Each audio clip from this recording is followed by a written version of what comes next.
Hello, everyone, and welcome to another episode of the Don't Be Mad podcast. As always, I am one of your hosts, Matthew Rivera, and I'm joined by Jason Elias, as usual.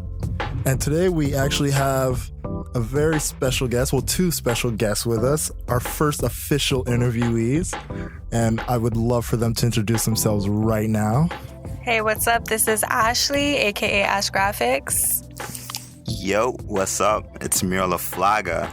And it is such an honor, a blessing, a privilege to have you guys here today. They are with us because they wanted to promote a fundraiser that they're going to be a part of on October 19th, Mutants Back in Action fundraiser. It's going to be happening at the Belmont, and the goal here is to raise $2,000 with 25% of the proceeds that are going to be going directly towards the youth center. And guys, just give your brief take on this fundraiser, like what to expect, what the people should be looking forward to. Well, basically, the fundraiser is going to be a show with a gang of mutants, a gang of performers that we call the mutants. We call them the mutants because they're special, they're outcasts, and they're new talents coming up here in Montreal that we want to showcase. And there's going to be a few extra special guests also.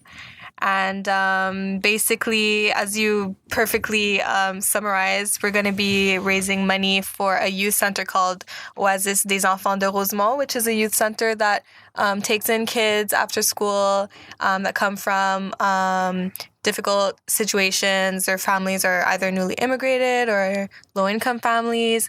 And Miro and I, we're going to be doing an atelier with them. So basically, we want to raise money to put into programs such as the atelier that we're going to be doing.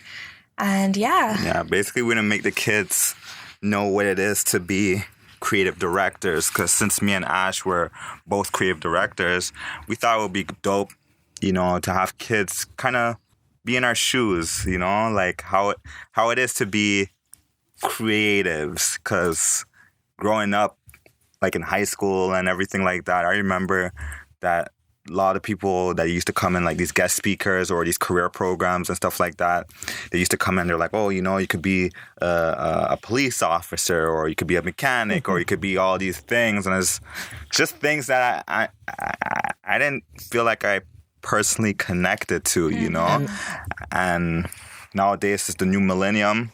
Kids out there are going out there and making their own path. So I think it's cool that they could see people like me and Ash actually going out there and making our own path, making a living off it, and to kind of just give them another option. So yeah, that's good. And point of order, we just a little quick reference. We went to the same high school. Oh yes, we did. We went to the same high school, so I understand what you're talking about when it comes to like when we had guest speakers and everything coming in. Like they didn't really cater to everyone; they catered to like a certain amount of people. Mm-hmm. And our school, you could say, is a quote unquote music school because if that's what it's known for.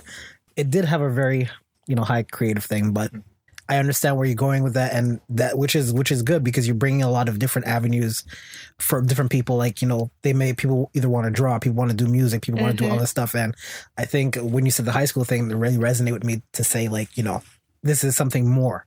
You guys are bringing something more to the equation, not just a simple this and that. Exactly. Yeah. So let's just talk straight, because I see a lot of your posts on Facebook and everything like that. How did you two come together and come up with this, this dynamic duo? You could say tag team dynamic duo. It sort of happened very naturally. Like me, I was kind of doing my own thing. Like I had a part-time job, but I did 3 years of studies in graphic design, and I was kind of like, I took a break after that. That was a CJEP. I took a break for like 1.5 years, and I was working part-time and doing a little bit of graphic design on the side. And I don't know, I wasn't really taking it myself seriously. And then I just decided to start taking my work more seriously. And when that happened, me and Miro met like through a business meeting. And we just started working together more and more because he would use my services and things like that.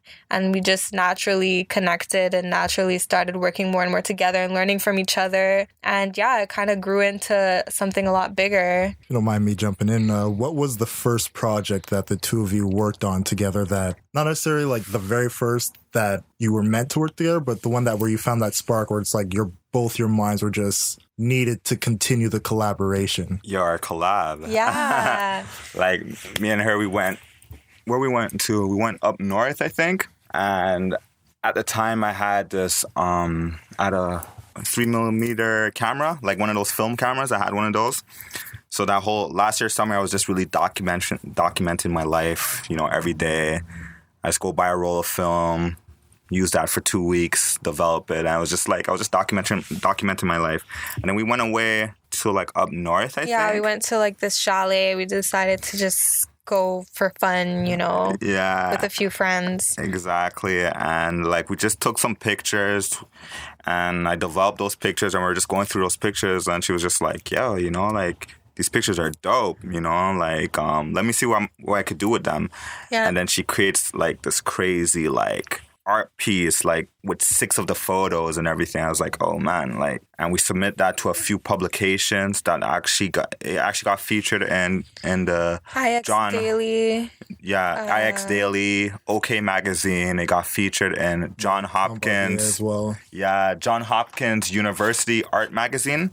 And we're like, whoa, like we should continue doing this, we should continue working together, like.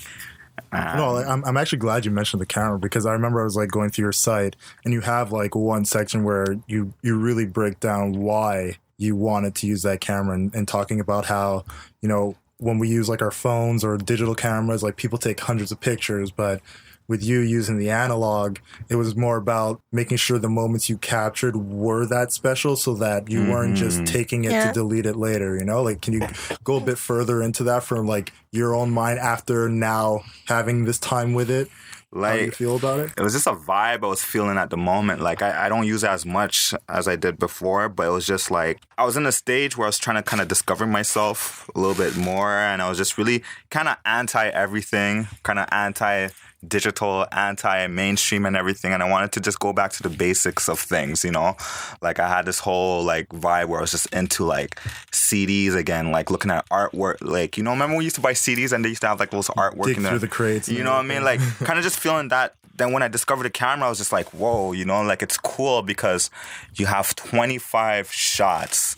So you have to make sure each shot means something, like you really have to make sure that each shot means something because there's a whole process of you take the picture, you don't know if the picture is coming out well. Then you have to go develop the film. You have to wait like a week or so before you get those pictures. And then you go through those pictures and you're like, oh, this one came out well. This one didn't come out well. And then when you're going through each picture, it's like, me personally, I was reliving those pictures. So I'll look at that picture. I was like, oh man, I remember exactly what I was feeling when I took this picture.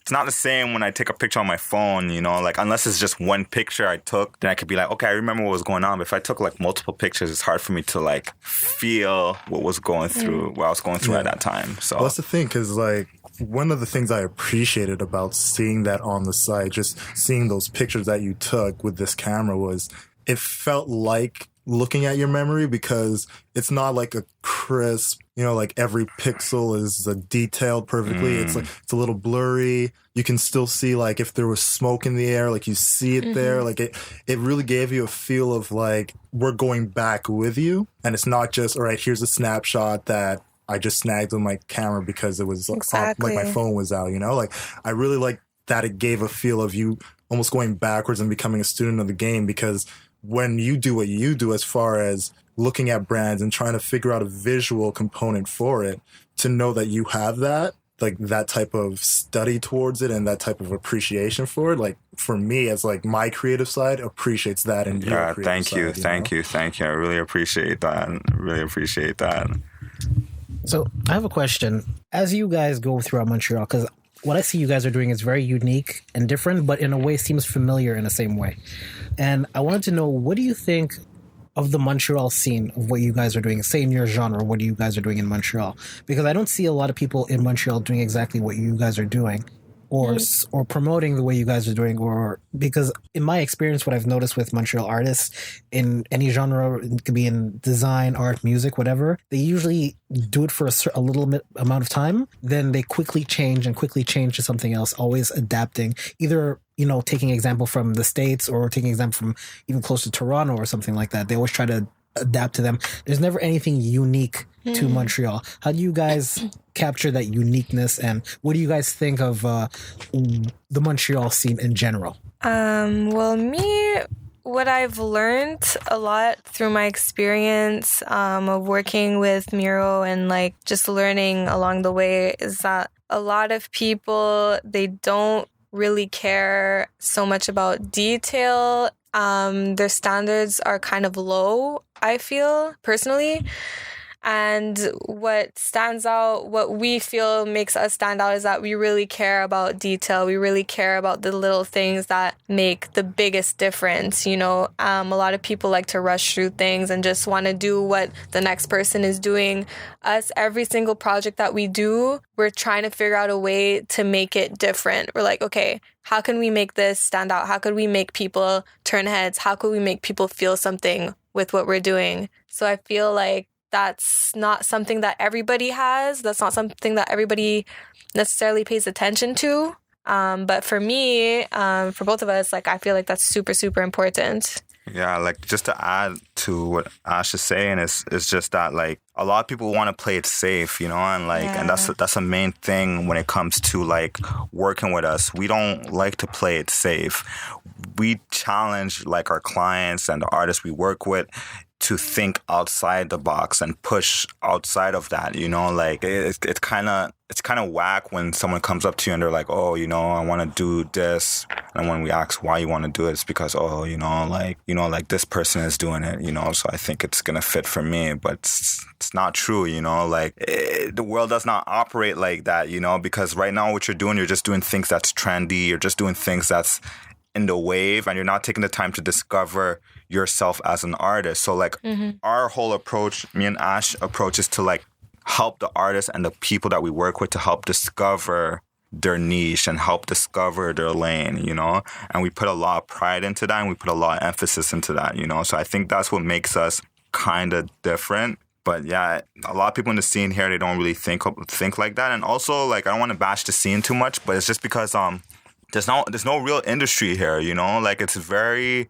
segregated in a way, you know, like sometimes we need to criticize the scene. We need to hear the things we're doing wrong so that we can get it right. I feel it's very segregated. It you know, like a lot of these industries are run by like French white people, you know, like let's be for real, like that's what's really going on. And like there's a whole language barrier, there's this whole like snobby type of industry that goes here. So like even if you go to the like these big design firms like Sidley, Cosette, what else there's Cosette and all these bigger ones, and if you visit their office, you're gonna see that like the staff does not really represent the population of Montreal, you know, like these are big industries that's in Montreal, but their staff does not represent Montreal. So what is that telling you, you know?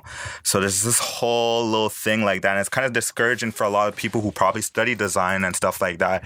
And when they graduate school, it's hard for them to get a job. It's hard for them to, because all of them are trying to apply to these big industries. And when these big companies are saying no, what are they forced to do, you know? And like what a lot of people have to do, they have to take the route that me and Ash is taking, where it's like, okay, we're making our own lane for ourselves and we're just going to create, we're just going to do it our own way and we're not going to ask for any handouts. And Entrepreneurship. That's exactly. 100%. Exactly. And that's the one thing that I like about what you guys are doing, because, you know, I remember when when me and Miro were first starting to click and kick it, and, you know, with like the whole group of friends that we have, and just him being like, yeah, like this is what I see for myself, but it's so hard to get there because everybody's so stuck in like this routine that they have. And it was just, how did you get to that point of knowing when you broke out of that box to then take your ideas that you have so fundamentally and have other people who are so routinely doing things a certain way to follow you in that path? Because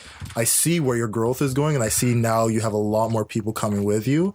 Like what obstacles did you have to go through to finally get other people to notice you breaking out of the box was the right way to go? Well, like just really kind of surround myself with people who think like me, you know, because like this journey is very like it's hard. Like mentally, it's very, very hard. Like Ash is a witness to this. You know, there's times where I would just wake up and I'm just like depressed. I'm like, yo, I don't think this is gonna work out. You know, I don't think like, man, like, yo, I have all these bills to pay. Like, you know, I should be like, yo, screw it, get a 9 to 5. And then she and like a few other of my friends, especially like my partner O, they're really like, no, you know, this is your journey, this is your path. Keep at it, you know, count your blessings, you know. And it's just really like, I'm someone who's kind of like I'm a doer, you know. I don't like to talk about and say like, oh, this is what I'm gonna do. I'm just gonna do. Like, my mom raised me to be a certain way, to be like someone who's gonna do, talk less, and just do. So all these thoughts and ideas I had in my head, like, I'm like, yo, I'm gonna do them. You know, I'm gonna find ways to do it. I know it's possible because there's other people out there who's doing it. And if there's other people out there doing it, there's no reason why I cannot do it. You know, when I read stories, like, for example, like, you know, like one of the most inspiration stories for me is like someone like, for example, like Travis Scott, you know, like I heard an interview and he was like, you know, he was in Houston. He had an old school 98 Toyota, the same Toyota car I drive, Toyota Camry. And he drove all the way to New York. He was living in his car. You know what I mean? Like, he was living in his car, making his beats, and he was practically homeless, you know? And like, look where he's at right now. You know, I'm not homeless yet, you know? So I was like, I could you're still yeah, you know, I'm still good, you know? So like, it's just really that, you know? And like, and I just want to inspire people, you know? Like, that's what I live for, you know? And like, a lot of people, they probably just need someone to look up to and be like, oh, you know what? He's doing it. That means I could do it, you know? Because if I look at a lot of like my close friends and people like that, none of us,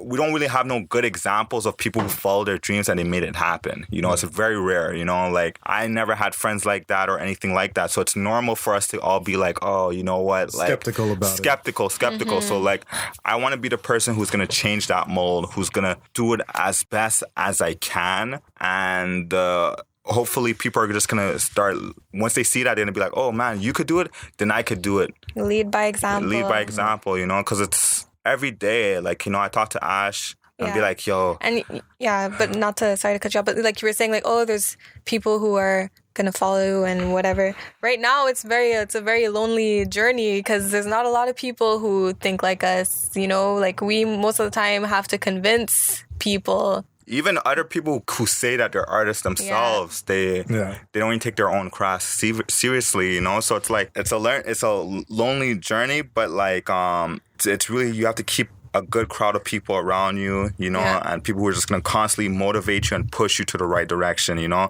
Like I want to, when I do stuff, Ash has to be the one to be like, oh, you know what, this is not good. You can do better, you know. Like that's the type of people I want to be around, who's gonna always tell me like I'm not doing it good, who's not yes man or yes woman, you know. Yeah. I want to ask you a question, kind of like change the tone of a bit. So I personally say it's success that you guys are doing because you guys are doing it your way. You guys are enjoying it and you guys are succeeding in it. I think that's success in my book, and you guys are growing and growing and growing, which is success to me. What do you say to people who? Okay, let's talk about haters, essentially. People that you see, you know, not necessarily haters, but people who try to impede or stop your progress you see you're doing, or, you know, either have something negative to say or anything like that. How do you guys handle those people? How do you deal with that negativity? Yeah, how do you deal with negativity? It doesn't necessarily have to be, you know, you go and insult people, but how do you just like, because that's what I would do. but yeah, how do you guys deal with that? And people who like, you know, doubt you before and now they want to jump on the bandwagon. How do you deal with those people? We deal with that a lot. Like me and my sister actually deal with that. Like close family members. My sister's an artist also. She paints. Keish JP. You could follow her. We deal with that a lot. Like family members, you know, they don't really understand what our goals are. So it could be very frustrating, and it could be, sometimes you take it personally, but the way I deal with it is that I just see it like they don't really understand. They don't understand, so I can't blame them. You know, they have small minds, so it's hard for them to grasp our bigger dreams. So obviously they're going to come in and be like, oh, but you know, what about this? What about that? Oh, you're not going to make enough money. Oh, all these obstacles. They're going to think of all of these obstacles rather than thinking of solutions to these obstacles, you know. Yeah. But me personally, what I have to remind my sister of and what I remind myself of is that they just don't understand. And, like, they're going to have to see it when it happens, and we just have to keep going. We just have to keep pushing just to prove them wrong and to show them that, yeah, it is possible, because they themselves probably didn't have examples of it being possible. They have that mentality that you have to live life a certain way and follow a certain tradition to reach what they think success is, but we don't have those same goals and ambitions. So we just have to prove it to them along the way. Like, for me personally, like, how I block those haters out is like, me, it doesn't really faze me as much. Do I make haters faze me, babe? I'm very. Well, sometimes. Yeah, I'm not even sure. Sometimes you could get a little emotional. Yeah, I could get a little emotional sometimes. Well, if it's something important to you, obviously you're gonna get emotional. Yeah, like, I'm very, like, if someone critiques my work, yes. Sometimes you take it sometimes you take things a little too personal. Yeah, I could take things a little personal, but for the most part, like, when it comes to the traditional hater, like, I always look at it like, what are you doing? It always comes down to that. Like, what are you doing? Like, you probably had dreams and aspirations you wanted to do. Like, the situation that you're in is not the best situation, is it? So, like, you're trying to downplay my thing. I don't make it faze me at all, especially when it comes to people who are trying to hit me up before and they're trying to hit me up now. The best way to battle those haters is just to raise your prices. And another thing. Just remind them they couldn't get in anyway, so it don't even matter. Just raise your prices. Before I was probably charging $500 for a photo shoot. Now it's close to $2,000. So it's like, that's how I, like, make your growth. And another thing, like, why would you take advice from someone who isn't where you want to be? All these people who are hating, like, or who have doubts, and they may have good intentions when they bring up these doubts, but they are not in the position that you want to reach. So why would you listen to them? Because if you listen to them, the only result is that you're going to be where they are, which is not that far, you know? Hear that, haters? Exactly. Don't you ever fix your mouth crazy talking to these two, goddammit. So, yeah. You can't be where they are. You can't make 2,000 on a single photo shoot. You only drop 3 pictures on a web page. You don't know what it's like. Word up. Yeah. You know what, man? I like the way you guys think. I like the way you guys push through, man. And for me, my creative side has always been the writing. Lately, it's been more on the editing side than the actual structures of stories. But at the end of the day, it's just seeing people that like do what they love and that they're passionate about, and they believe in themselves just as much as the people on the outside do or sometimes don't. You know, it's just seeing what you guys are doing, seeing the path that you're creating, and the fact that now you're not only just doing it for yourselves, but you're doing it for a good cause with this fundraiser that's coming up.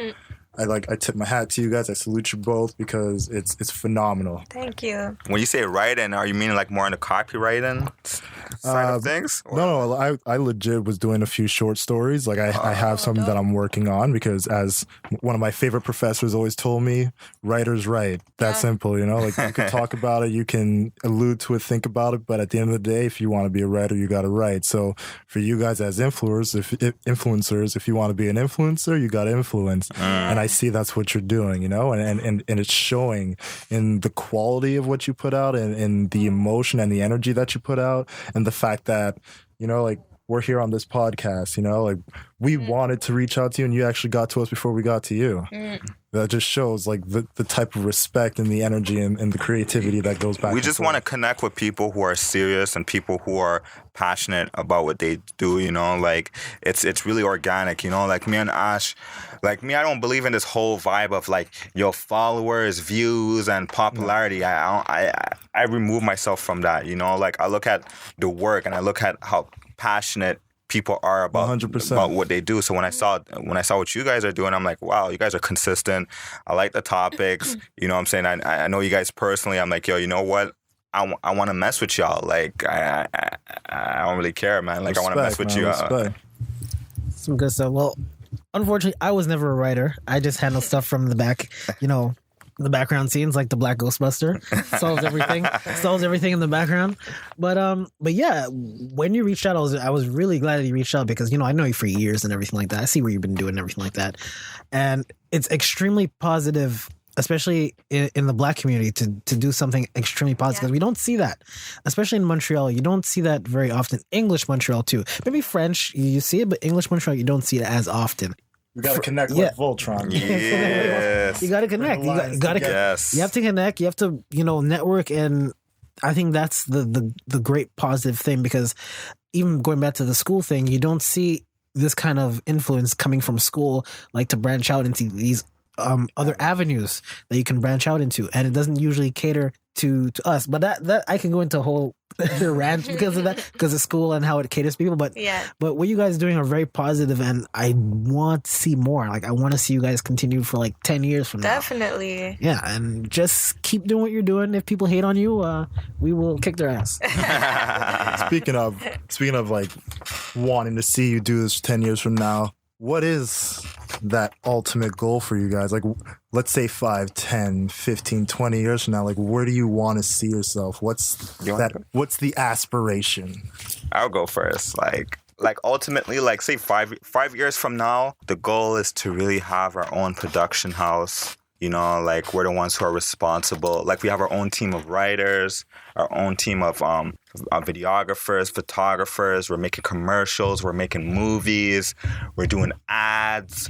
We're doing everything. Products, collaborations. Like, we want to have our own production house, Beyond that, like, I just want to push my limits as a human being, honestly, like, I see myself, like, honestly, like, probably in my 50s, 60s, going to politics, doing a lot of philanthropist work. I just want to, like, push myself as a human. Like, this is not the end for us. Our goal is not to just, me specifically, I'm not just trying to be the best creative director. Yeah. I am trying to be the best creative director, but I have other chapters in my life that I want to achieve, like I really care about, like, I want to do philanthropist work. Like, I find that's really cool, like, I see myself, like, traveling the world with my kids and just, like, going to different communities, helping build up. I see myself, like, being a politician, probably not like a president, but like probably like for like involved a city, somehow.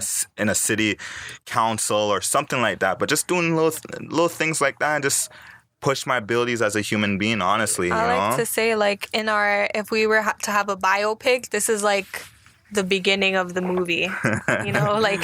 So glad to be a part of that. Yeah, exactly. This is the beginning of the movie. And, like, at the end of the day, yes, we have a lot of material goals, like to have our own production studio and all that stuff. But for me, especially like as a woman of color, like, I just want to be a representation and an inspiration for other women, like. There's not a lot of women in the creative scene, especially not a lot of women of color, so I just want to represent that, and I just want to inspire people as much as I can and be an authentic, an authentic example of... Y'all say you want to be like a mix of what? Kim Kardashian, Oprah... What was it? What's that? She has her own melting pot she has going on. But Kim Kardashian for like the popularity, for like the influence. Kim Kardashian for the influence. Okay. Oprah for like the inspirational, vibe. Oprah should be an inspiration for anybody. Yeah, everyone doesn't matter who you are. I have to meet her one day. I'm going to meet her one day, Oprah, yes. But that's what we do a lot, We look at like a lot of like celebrity figures or popular figures, and like regardless if the media bash them or not, we always look to try to take the positive and see like what influence do they have? What is the influence? Like going back to Kim Kardashian, a lot of people talk whatever they want about it, but like you can't deny the facts. She built an empire. She has an empire. People are having credit her plastic mom, surgery who to look like obviously, them. like her mother is just a really smart manager and pusher of just marketing skills, but. The whole empire built off of sex. Exactly. So we look at things like that and we see like, how can we apply that to make us better? How can we apply that? You know what I mean? Like, you can learn from anyone and everyone, like that's one thing I would never stop doing is just learn from everyone and everything. And it just, we're a sponge right now. We just absorb. We absorb. Well, I can tell that you guys are absorbing because recently you guys did your version of a Gap commercial. Yeah. And we're going to put a link for that in the description because, guys, I'm telling you, man, to see their skill, like to see how they just took something that we already know the feel for it, but they made it their own. Yes. So worth the check out. We're gonna put that link up for you guys. It also shows the effort that you guys put into it, because like I was saying before, a lot of people in Montreal don't usually put in that amount of effort that you guys do into it, and they always end up doing something else and always changing. A follow-up question I had though, you guys said you want to have your own production house and everything like that. Yeah. Do you guys envision that happening in Montreal, or would you think you have to go outside of Montreal? Because I know a lot of people, in order for they want to expand or build things big because of how Quebec is and how it limits you, they move out of the province to build up to their brand. Do you guys preferably want to stay in Quebec and build that? Well, I see it like we don't really have a choice to venture outside. I feel like the only time that Quebec or Montreal will really actually give us some type of recognition is if they see that we're getting love from the outside. Like, there's a lot of people in Montreal who are super, super talented and they're making all the right moves, but like, you don't really know much of them. They don't get the recognition they need. And then it's like when they venture outside and get that attention from outside, everyone's like, oh, they rep Montreal. But it's like, it's only once you venture outside that happens. So, I mean, and yes, like we want to influence the whole planet. Like I was just saying the other day, like I want to have a client in every continent on the world and just have some type of influence everywhere in the world, So I have a really like broad view of where I want to go, but definitely like, I mean, if I could bring it back to Montreal eventually in the future, like, obviously I will. Ideally, I would love to be in South Korea, man. That's where my energy is. Right next to the DMZ? Right? You're not scared? Nah, I'm not scared, man. I want to be in South Korea or Japan. I just love their culture a lot, like that whole K-pop and everything, like so colorful, so dope. I just love that. Ideally, I would love to have operations. And there. one thing about like K-pop, the Japanese scene, like their style, I feel, is so far advanced. Like you look at everything, like I feel like they've just completely destroyed the binaries of gender. Exactly. I love that. Like to them, it's like if I like it, if it's colorful, or if it's the dark that I want, like they just rock with it. Word. I love that. Men wear makeup, women don't wear makeup, but who gives a fuck? Like men wear dresses, women wear full suits. If they rock with it, they rock with it. It's just about having your view, your look, your feel, and just bringing that forward. So I can definitely see the both of you in that type of scene, because that's what you're doing here. Like you're not subscribing to the limitations and the boundaries that are so familiar to everyone. You're beyond that at this point, and they love black culture like crazy. Oh yeah, they do, man. Like you watch some of those K-pop videos, and you're just like, yo, you can literally just interchange it with black people, and it's the same shit. So true. Just go to Caravana in Trinidad, and you'll see how many Asian people come there. There's a whole like dance hall movement. I forget where in Japan. It's crazy. Like they're traveling to Jamaica to learn from the best, and they're better at it than Jamaicans. Just crazy. Don't go to Trinidad when it's not carnival time, because crime will catch up to you somewhere. But yeah, that's great. Like I said before, you guys are extremely unique, and you're like the first to do this kind of stuff in Montreal, which is it's amazing, because with the amount how big our city is, and you guys are the first to do it. It's yours. It's claimed as yours now. True. So if anyone does it after, we're like, oh no, it came from you two first. and we'll still appreciate it, but we'll appreciate it, but we know where it came from. True. So yeah, this is a good opportunity right now to say what's on you guys' mind. Like, what do you think? What's preoccupying your minds today in Montreal or in the world or in general? That's such a broad question. I don't know. I have or like even better. I could even ask you, what makes you mad? Because the name of this podcast is "Don't Be Mad." Yeah. So, what makes you mad? What made you mad this week? Hold on. I had like a pet peeve the other day, and I was just like, yo, this is my biggest pet peeve ever. Fuck. I forgot what it was, man. Bad breath on the bus.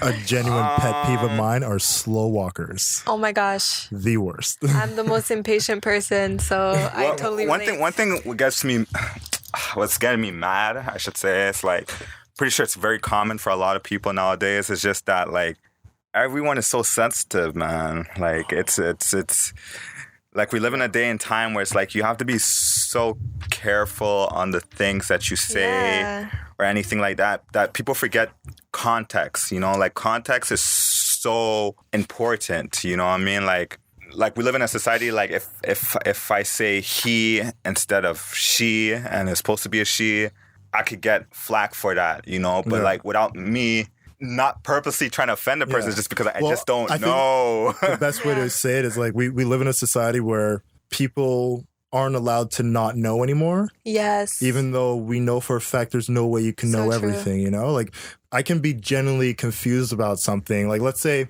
you know, the transgender roles, you know? Like, I don't know everything about the transgender lifestyle.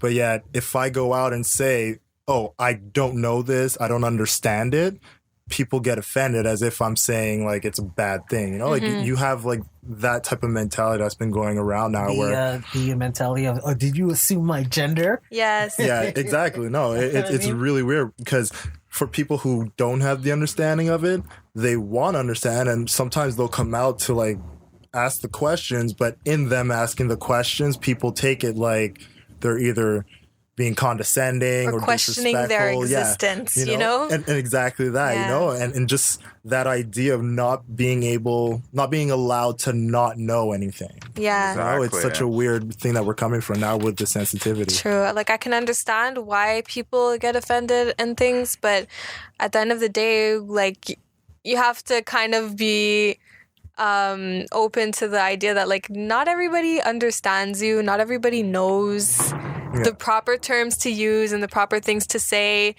Like, 100%. A lot of these things that get people offended are new concepts that we're all learning right now at the same time, and we don't have a good grasp on. So it's inevitable that people are going to make mistakes and people are going to say the wrong things by accident, not necessarily to offend. And, like, we have to be more forgiving of that. In the instances that it's an obvious, like, mistake, if somebody's, like, doing something on purpose, obviously you have a right to be offended, but nobody really knows anything. You know, nobody really knows the right things to say. Like, I'm very, like, I would say it myself, I'm very ignorant to a lot of things, because, like, there's a lot of things I know because I would say I'm very educated, you know, like, I went to college and everything, but, like, most of my information I get from the internet, and when I look at information on the internet, I don't even know if it's true or if it's real. You got a triple, quadruple. I don't know anything, you know, so, like, I always approach things from, like, I just don't know, and if I don't know, like, educate me on it, you know, like, that's my whole approach on it, you know. But I want to ask you guys a question. What's your guys' whole thought about, like, the whole knee thing, like the kneeling thing? Yeah, the whole thing about, like, the NFL. It's going over to baseball, and there was, like, that whole thing with I heard even PK Subban made a statement like, I'm not kneeling. Yeah. Well, I'll start by just reminding people, the biggest thing that bugs me about this whole situation now is the fact that we've allowed the people who were quote unquote offended by the knee change the whole message of the knee. You know, when Kaepernick originally was sitting on the bench during the anthem and he was asked about it, he said straight up he's not standing for the anthem because he feels that the disproportionate police brutality that's happening towards Black people and people of color and the systemic racism that is happening in the United States isn't representative of the freedoms that they say the Constitution holds for everyone. So that came out of his mouth when he was asked about it, him being one of the first people to open up about why he sits. And then afterwards, he has a conversation with, I believe it was a Navy SEAL, so a veteran. And through his conversation with this Navy SEAL, they come to the compromise of, rather than him sitting on the bench, to come to the sideline and take a knee. So for him to get that advice from somebody who is held in high regard in the military in the United States, and for him to come to that point where, okay, I'm no longer going to sit, I'm going to take a knee, I'm going to show respect to the people who fought for our freedoms, but at the same time still take my stand in pressing my message by taking a knee. he felt that was the compromise, and it should have been the compromise that people respected. But now what you're seeing is people are just saying, no, you're disrespectful to the country, you're disrespectful to the flag, disrespectful to the military. And the message that he originally put out is completely being twisted and misconstrued by the people who were offended by him simply doing something that they didn't agree with. True. I personally have a big rant on this. It'll be out in another episode though, but it's a huge rant. Go on for hours. But I'm telling you, it's a big rant I have, especially when it comes to. I'm not going to say the Cool Ray Lewis, but that will, you guys will hear that episode. I saw that on Facebook. You made no 1-2 comment about that. But my thing is with the knee is the knee. Okay, yeah, it does help. The NFL players who are doing the knee right now, I'm like, where were you guys before? You guys weren't doing anything before, so why are you doing it now? Oh, because everyone is doing it right now. The owners gave the okay to do it. It's not even because everyone's doing it now. It's because the Shield got attacked. And that's what you need to understand. The owners, same owners who were giving millions to Trump's campaign, once Trump was telling them, billionaires, what to do, now they want to say something. So it had nothing to do with Kaepernick. It had nothing to do with the players that he was disrespecting. It was a simple fact that he came after them and said, like Trump said straight up, don't watch the NFL. That affects the owner's pockets. Okay. That's why the owners now want to stand arm in arm or take a knee and act like they give a damn. It's because he's attacking their money. Attacking their money, which was already struggling as far as ratings were concerned. My thing is that I'm really talking specifically to the players of why they're doing it, especially the ones who are doing it now. I'm like, the people like Michael Bennett, Patrick Peters and Colin Kaepernick, they weren't afraid to lose everything, and they were the first people to do it. Now that you see the owners are okay with it, now these other players are going to do it because now what are they going to lose? I remember. Master say you could do it. When Brandon Marshall on the Broncos, he literally the following week decided to take a knee after Kaepernick spoke, and he was getting backlash from specifically his sponsors in Colorado. But the one thing I respected about the Denver organization, they said, hey, we respect all of our players' decisions. If they want to do this, they can do it. You know, like you had some organizations that were willing to just say, you know what, we respect their constitutional rights. These are their freedoms. Seattle was one of them as well. So you're seeing right now that these players, once their owners spoke up about it, and there's still a lot of infighting involved because you have the Pittsburgh Steelers who decided not to go on the field at all. And to me, I felt like that was a cop-out. You know, if you respect everyone's rights, the same way I respect the man who takes a knee, I'll show respect to the guy who stands up and puts his right hand over his heart. Because to me, that is your right. The only thing I won't respect is if anyone on either side, whether you're taking a knee or you're standing, decides to bash somebody who's taking their stance. You know, say why you're doing it, show your respect, and leave it be. When it came to the Steelers, one thing that really pissed me off was you have Ben Roethlisberger, who literally comes in afterwards and talks about a rapist, by the way, twice. Oh, I'm getting to that. He talks about how he didn't like the way they decided to stay in the locker room to the point where he couldn't get sleep. This is a guy who 2 times was caught in the act of raping someone. Yet him not being able to go out on the sideline and stand for the flag, for the anthem, couldn't give him sleep. You of all people should shut the fuck up. That's crazy. One final note I just wanted to make here is that if you're really serious about protesting, especially for the knee stuff, just don't play. Because I remember maybe last year or the year before, there was a college team, Missouri. There was something that happened within the team.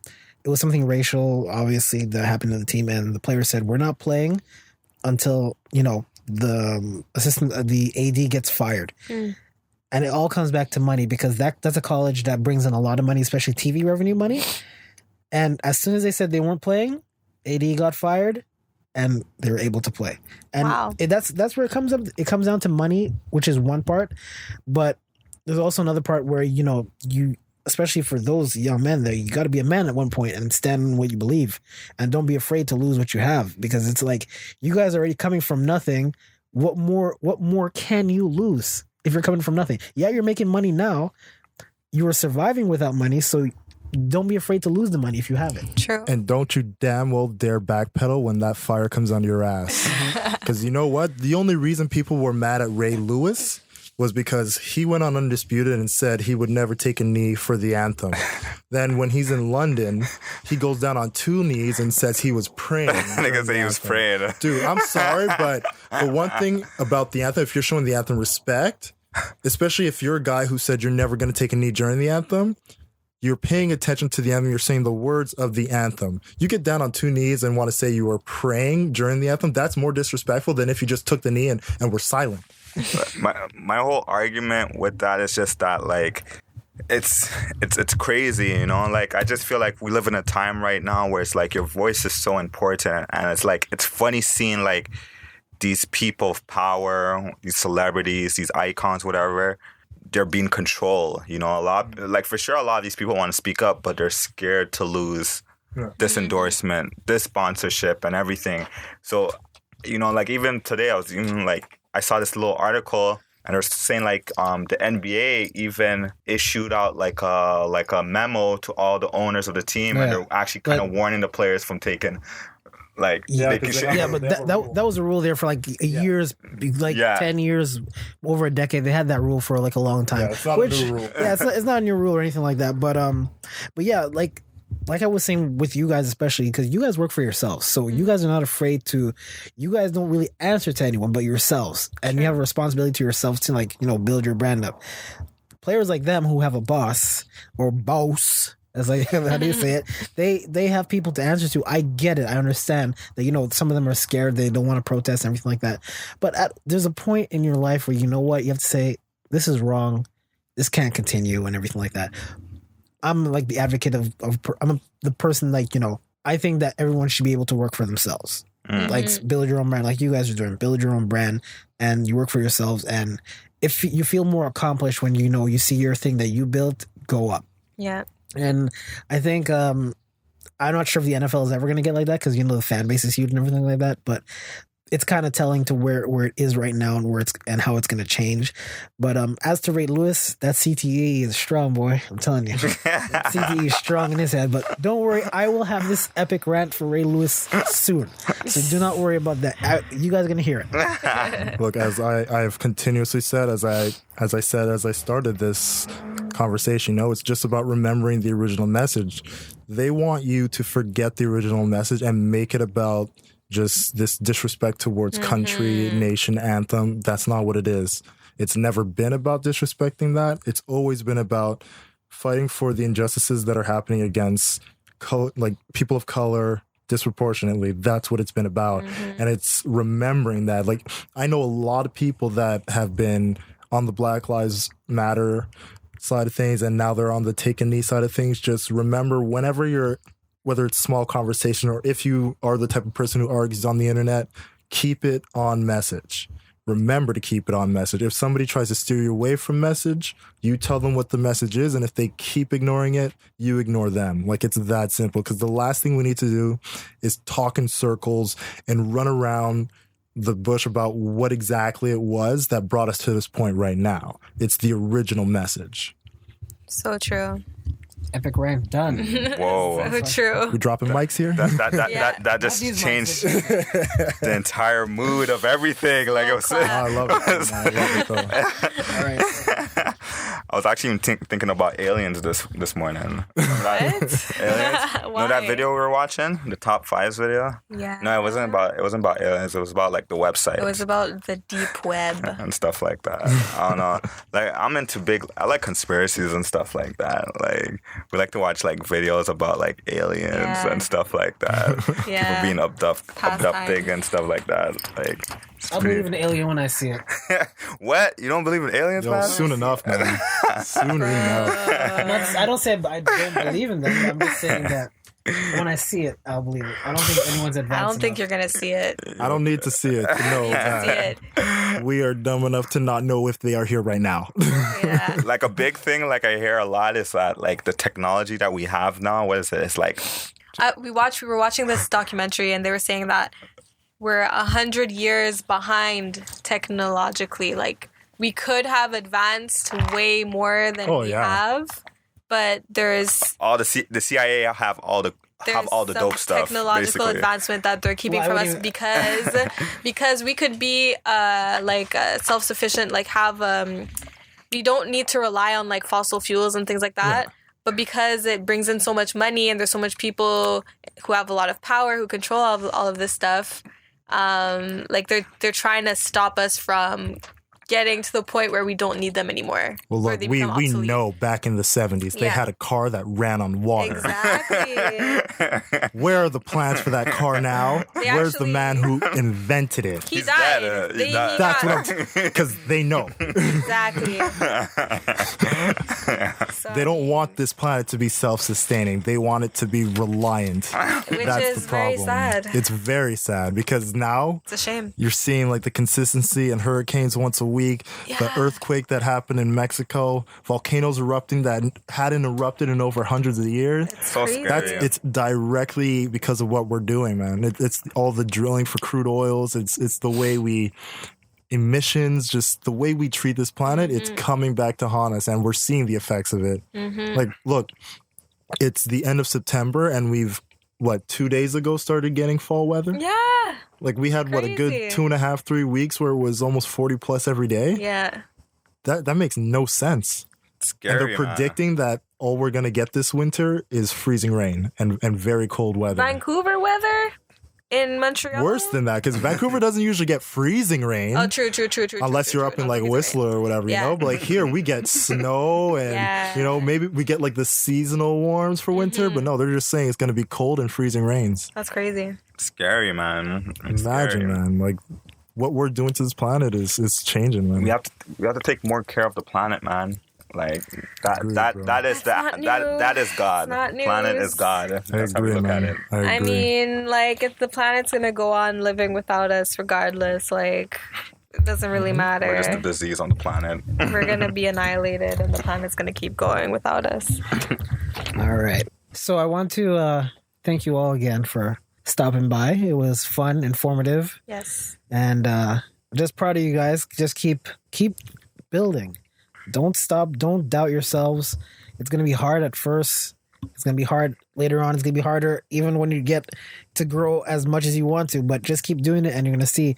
I think you're going to enjoy yourselves a lot more compared to like working like a regular 9 to 5 or something like that. Because no one wants to work a 9 to 5. I don't want to work a 9 to 5. But I have shit to pay for too. but in the end, no one wants to really work a 9 to 5. And what you guys are doing is very unique. And I think it's a good way for you guys to build your own brand and be distinctive compared to anyone else. And even if later on, if you want advertiser or anything like that, they're going to see, oh, you guys are unique. You're the only ones that are doing this. They already advertise. Yeah, that's the thing. That's the thing. You guys could build your brand from there, and it's amazing. Thank you. And also just to remind you guys again, it's October 19th, Mutants Back in Action fundraiser. It's at the Belmont. That's Thursday, October 19th, 8 p.m. to 12 a.m. Please, please, please go support. I'm going to be there for sure. So you get to meet and greet, I guess, if you want, while we watch these performances happen, We will post up, we'll post up everything on our website, on links on the website, so you guys can actually go and sign up to go to it, because it's going to be buy your tickets. Buy tickets. It's a good cause. It's very positive. These are good people and not lazy people. Don't be mad. It's for the kids. Little Flaga, Ass Graphics for the kids. So and we're gonna be hosting it too. Man, Ash is hosting the event. Yes. First time hosting anything, so it's gonna be fun. We're gonna be holding it down on the mics. So guys, promote your where can people reach you? Yes, so you can reach me, Ash Graphics, Twitter, Instagram, Facebook, ASHGRXPHICS. That's Ash Graphics. can reach me at Miro LaFlaga at mirolaflaga.com. That's MIROLAFLAGA.com. It's also the same. Instagram is at Miro LaFlaga. Twitter the same. Facebook is also Miro LaFlaga. Yep. Yeah. And as you know, for us, it's Don't Be Mad Podcast. You can find us on Facebook. You can go to our website, theconnect.ca. Also find us on Twitter at Don't Be Mad Pod. Where else? We got the email address, Don't Be Mad at theconnect.ca. And we're on Twitter. It's Twitter, iTunes. All over. Google iTunes, Play, Google Play, Stitcher, TuneIn. I myself at LeftyLucky_. You can find me on Twitter. And at JJNBA, those are all letters. You can find me on Twitter and just message me and talk all your crap. And again, thank you so much for having us. Me and Ash is very appreciated to the fact that we could have come together today, connect and converse, man. Yes. It was pretty dope. Thank you again for allowing us to be part of your segment. Anytime. We thank you guys. Yeah, it was a pleasure to have you guys. The reaching out when we were about to reach out to you, it just made so much sense. And the fact that the timing worked with the event that you guys are about to be hosting. You know, it's the universe doing what the universe does best, just bringing people together to make sure that we can push each other forward. So anytime you want to come on, you just let us know. We're going to make it happen. And for anybody else that's listening that has anything happening in the city that they need to let the masses know, don't be afraid to get in touch with us as well, because if you're doing something positive in the city, we got to push it forward and we got to keep everything going strong. Yeah. Build a city so no one has to leave for a shitty ass Toronto. I'm just telling the truth. So with that being said, everybody, thank you so much for listening. As per usual, you can look out for us in the next coming weeks as we have more people that we're hoping to have come through. And we're just going to keep doing what we do best, which is giving you guys the most unfiltered, unadulterated, best opinionated, Don't Be Mad podcast you can ask for. And don't get mad at us. That's the whole... Yeah, please, man. Come on, man. Just let me talk my shit in peace, please. All right, everyone. Take care. Take care, everyone. Love you all.